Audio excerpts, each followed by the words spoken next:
तुमच्या आमच्या जीवनाच्या अंतापर्यंत हिंदुत्वाची लाट, देशाच्या अंतापर्यंत ह्या देशामध्ये ही लाट कायम राहणार आहे. लाट जनता पक्षाची होती, लाट त्याच्या अगोदर संयुक्त महाराष्ट्र समितीची होती, लाट इंदिरा गांधींची होती. पण ही लाट नाही, ही जीवनाच्या अंतापर्यंत, देशाच्या अंतापर्यंत, जोपर्यंत या देशातला हिंदू जागा आहे आणि जोपर्यंत या देशामध्ये भगवा झेंडा आहे, भगवा रंग आहे, शिवरायाचं नाव आहे, तोपर्यंत ह्या देशामध्ये ही लाट होणार नाही. हा कायमचा महासागर पसरलेला, अथांग पसरलेला सागर कायम राहणार आहे. जगणार आहोत ते हिंदू म्हणून जगणार आहोत, मरणार आहोत ते हिंदू म्हणून मरणार आहोत.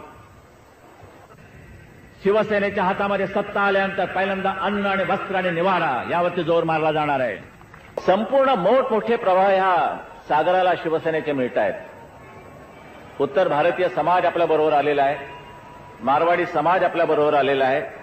आता हे स्वातंत्र्य सैनिक आणि माजी सैनिक हे येत आहेत, अनेक येत आहेत आणि भेटत आहेत. बोहरी समाज आलाय. आज सकाळी मला ते भेटून गेले. मी त्यांना काही प्रश्न केले. काय म्हटलं, कुठे जाणार? तर म्हणाला, आता कुठे जायचं? आतापर्यंत जिथे गेलो तिथे काहीच जमलं नाही. आता म्हणे शिवसेनेखरी दुसरा पर्याय नाही.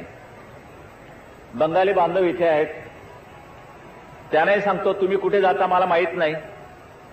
दुर्गा पूजेच्या वेळेला जेवढे बंगाली दिसतात, कुठून येतात मला माहित नाही, पण जातात कुठे तेही कळत नाही. आता चला, या महाराष्ट्रात पिढ्यानपिढ्या तुम्ही राहिलेले आहात. तुमचं आमचं कधी भांडण नव्हतं, कारण तुम्ही हिंदू आहात. बंगालबद्दल महाराष्ट्राला अभिमान आहे. तुम्हाला महाराष्ट्राबद्दल किती अभिमान आहे मला त्याची कल्पना नाही. पण जर असलाच तर शिवसेना आणि भाजपची जी युती झालेली आहे तिला तुमची मते द्या आणि तुमचं उत्कर्ष घडवून आणा. रावण खूप राहिले, तो जाळायचे तरी किती. पण या निवडणुकीमध्ये एका रावणाला उताणा पाडायचाच, आणि तो म्हणजे इंदिरा काँग्रेस. बरोबर फाळणी पूर्व परिस्थिती ज्या वेळेला देशामध्ये उभी राहिली होती ना, तीच परिस्थिती निर्माण झालेली आहे. हे हळूहळू मुसलमान वाढत गेले. 2.5 कोटीचे 15 कोटीवर आले. त्यावेळेला जिना उभे राहिले. त्यावेळेला शाही इमाम आणि शहाबुद्दीन उभे राहिलेत. मागण्या मुसलमानांच्या अशाच वाढत चालल्या होत्या. अलीगडला पहिल्यांदा त्यांची सभा झाली आणि तिथे एकूण जिना वगैरे अशी सगळी मंडळी जमाला लागली. मागण्या वाढत गेल्या, ज्या मागण्या आज हिंदुस्थानामध्ये वाढतायत. इस्लाम खतरे में है, बायका तुमच्या, मुलं तुमची खतरे में तुम्ही टाकायची आणि पुन्हा आमच्या नावानं बोंब मारायची. इस्लाम खतरे में आहे, इस्लाम खतरे में तुम्ही टाकलेला आहात. ज्या इस्लामचं पहिलं तत्व आहे की ज्या मातीमध्ये तुमचा जन्म झालेला आहे त्या मातीशी कदापि केव्हाही गद्दारी करू नका. आणि हरामखोर तुम्ही काय करता? आम्हाला मुसलमान हवे आहेत, पण ते किरमानी सारखे हवे आहेत, अझरुद्दीन सारखे हवे आहेत, अर्शद अयूब सारखे हवे आहेत, की जे देशासाठी खेळतात आणि देशाला विजय प्राप्त करून देतात. हे मुसलमान जन्माने मुसलमान असले तरी मात्र ते आमचे बांधव आहेत, ते आमचे भाई आहेत. केवढी व्यापक, स्पष्ट, स्वच्छ असे विचार मांडत असताना सुद्धा मुसलमानांची मतं इकडे का तिकडे, ही झळबदरी चर्चा चाललेली आहे. या मुसलमानाला कधी राष्ट्रीय प्रवाहात घेण्याचा प्रयत्न झाला नाही, पण शिवसेनेच्या विचारामुळे असंख्य मुसलमान तरुण आज शिवसेनेमध्ये यायला निघालेले आहेत. की म्हणजे हे तुमचा विचारच आम्हाला पसंत आहे. आम्ही 2 तुकडे करायला निघालोय, उलट जे 2 तुकडे होत आहेत ते वाचवण्याकरता आम्ही उभे राहिलेलो आहोत. पाकिस्तान झिंदाबादचा नारा इथे आम्ही सुद्धा आंदोलन करतोय. महाराष्ट्र बंद केला देशाच्या 2 तुकडे करण्याकरता. पंजाबमध्ये आमचे बांधव मारले जात आहेत. एकदा 80 लोक मारले गेले. एका बसमधनं चालले असताना बस अडवली गेली आणि अतिरेक्याने ती माणसं खाली उतरवली. काही बसमध्येच मारली. लहान पोरं पाहिली नाही, ना महिला पाहिल्या, ना कोणी पाहिल्या, ना कोणी पाहिल्या. कचा बंदुकीच्या गोळ्या घातल्या, स्टेनगनच्या गोळ्या घातल्या आणि त्यांना मारलं. त्याकरता पहिल्यांदा मुंबई बंद शिवसेनेने आणि भाजपने केली होती, भारतीय जनता पक्षाने केली होती. आणि आता 25 मारल्यानंतर आम्ही पूर्णपणे महाराष्ट्र बंदचा आदेश दिला आणि संपूर्ण महाराष्ट्र बंद झाला. यामध्ये काय देशाचे 2 तुकडे करण्याचे उपद्रव होते? पण हिंदू धर्म जितका मजबूत आहे तितका ख्रिश्चन धर्म सुद्धा नाही आणि इस्लाम तर निश्चितच नाही. धर्माच्या वरती आधारित राजकारण महाराष्ट्राने कधी त्याचा स्वीकार केला नाही. कसं म्हणता तुम्ही?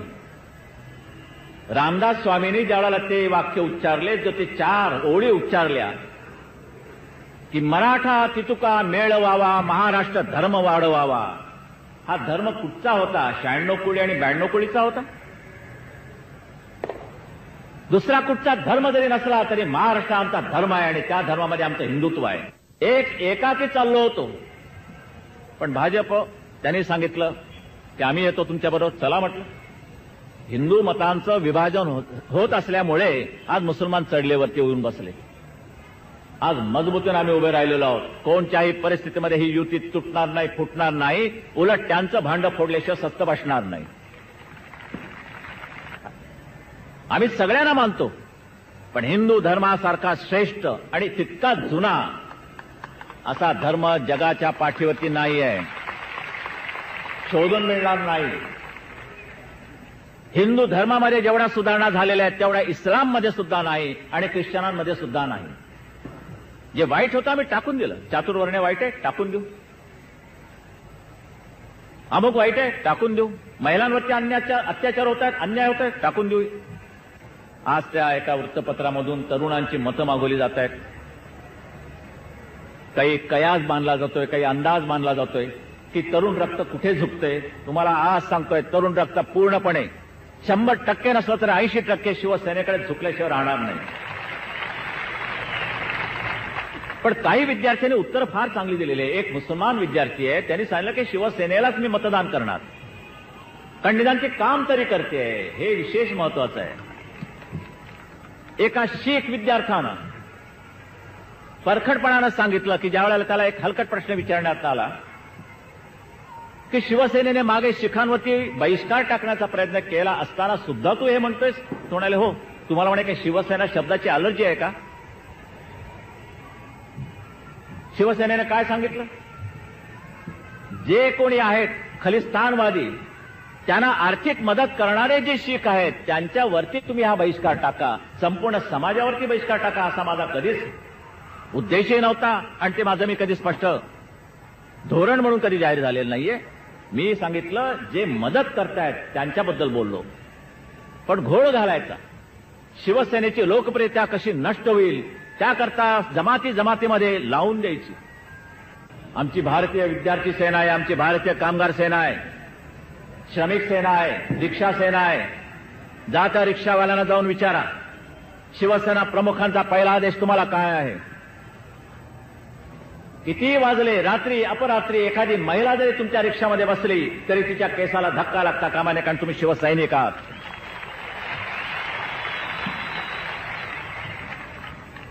उलट तुमचं एक शिवसैनिकाच्या रिक्षामध्ये मी बसली असा तिला आधार वाटला पाहिजे. ही दीक्षा आहे, ही शिकवण आहे. भारतीय कामगार सेनेच्या सुद्धा कामगारांना 30 दीक्षा दिलेली आणि विद्यार्थी सेनेच्या विद्यार्थ्यांना सुद्धा 30 दीक्षा दिलेली आहे. या नासवले हे तरुण पिढी, या तरुण पिढीला घाणेरडी चटक लावली या काँग्रेसवाल्यांनी. मंत्र्यांपासून माणसं आता या निवडणुकांमध्ये रस घेऊ लागलेली आहे, मुख्यमंत्र्यांपासून. अरे विद्यार्थी आहेत, तरुण रक्त आहे, लढतायत आपापसामध्ये, पद्धतीने चाललेले प्रचार करतायत, एका व्यवषित करतायत. कुठेही कधी खून पडले नाही, चाकूसुरे निघाले नाही, पिस्तूल निघाली नाही. पण या काँग्रेसवाल्यांनी दळभद्री प्रकार सुरू कोणचे केले? मला स्वतःला ते अनुभव आहेत. अनुभवानं बोलतोय.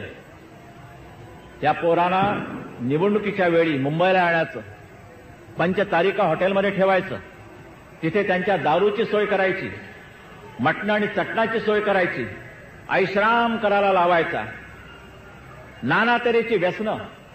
आणि अशा तऱ्हेने संपूर्ण तरुण पिढी आज काँग्रेसवाले, हा काँग्रेस पक्ष नासवतोय, नवे नासवली आहे.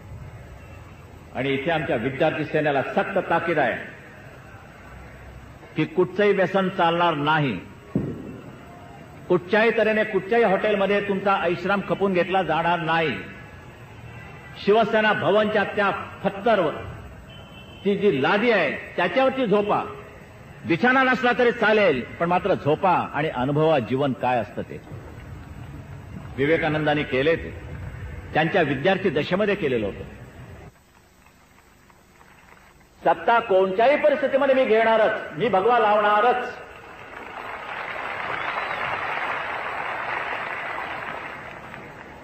आणि ही सत्ता आल्यानंतर जर मगरूरपणाने कुठचा मंत्री वागला तर फक्त तक्रार करा, लेखी तक्रार करा, भेटून तक्रार करा, मंत्री जागेवर राहणार नाही.